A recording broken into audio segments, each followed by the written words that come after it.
So I'm gonna get into it with my first segment, and I'm treating it as breaking news because it actually happened yesterday, or actually I think maybe earlier today. I know I need to look, but anyways, it caught my eye. Win, tell me what's that? What does that mean? Can I stream snipe you? I don't know what that means, Win. Okay, bye. Make sure you hit that subscribe button before you leave about it here. Yeah, so let me get into my first story. I'm gonna treat it as breaking news. Let me roll that. Let me roll that for y'all.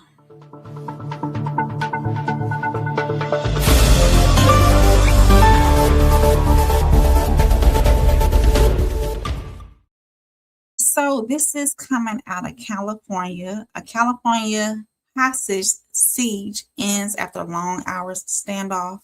So we're going to start tonight with breaking news out of Bakersfield, California. Authorities say that a man walked into a downtown building that housed a Chase Bank and offices connected to the Kern County Superintendent of Schools. And what started as a terrifying threat turned into a hostage situation that lasted for hours. Some reports say several hostages were tied up. The suspect reportedly claimed he had explosives, and that immediately changed the level of response. So this was just not local police showing up, talking through a door, negotiating. This brought out negotiators, SWAT bomb squads, the FBI, multiple agencies trying to make sure that this not end in mass casualties. Now, thankfully, all of those hostages were rescued and physically unharmed. But let me pause. Physically unharmed does not mean untouched. Those people went to work and ended up in a nightmare. You got to imagine sitting at your desk doing a job, answering emails, handling your normal work day, and then suddenly being held hostage and wondering if you're going to make it home. So imagine being their family members, watching the news, refreshing your phone, waiting for updates, praying that your loved one name is not mentioned. So to me, that's trauma. In the end, the suspect was ultimately fatally shot by the FBI agents after authorities said the situation became too dangerous to continue waiting. And now the investigation turns into bigger questions. Who was he? What was the motive? How did he get inside? What was their warning signs? And how do public workplaces protect employees from unpredictable violence when someone walks through the door? So this is why breaking news it don't end, when the standoff ends, because once the scene is clear, that's when the accountability gets questioned, and that's when that enters the room, we'll say. I do have a clip that I want to play. Here we go. Let me get that. Let me get that pulled up for y'all on the screen so we can watch it together. There we go. David Muir over at I think, is he NBC? I think he's NBC. So we're gonna watch it together. Hey Tia, happy birthday, Tia. Before we get the story started, we appreciate you coming in. Make sure you hit that subscribe button. Make sure you make sure you share it with somebody. Hey, Big Chad from North Carolina. Appreciate you being here.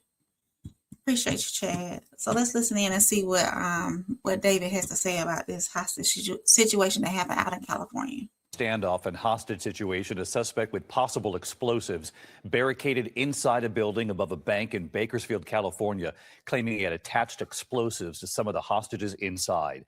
10 hostages in all, the FBI, SWAT teams, and the bomb squad on the scene for hours. Tonight, hear the moment the FBI moves in, taking down the suspect, freeing the hostages. And tonight, we're now learning more about that suspect and a possible motive. ABC's Melissa Don leading us off tonight. Tonight, the tense 15-hour standoff bringing downtown Bakersfield, California to a halt. Authorities say a suspect with possible explosives barricaded himself inside a building, taking 10 people hostage. Hostages on the west end of the second floor. SWAT teams, the bomb squad, negotiators, and FBI racing to the scene. Just before 1 p.m., reports of a man making a bomb threat coming in. The subject possibly has a makeshift detonator hand and wires coming from under his shirt. He also told law enforcement that additional explosives had been attached to some of the hostages. Authorities say the suspect, identified as 41-year-old Anthony Scott Searles Harris, tied up 5 of the hostages, holding employees of the Kern County Superintendent of Schools on the 2nd floor of this building above a Chase Bank. We also had a hostage in there that we knew because the individual, she had her phone with her and was in communication with us until the phone died.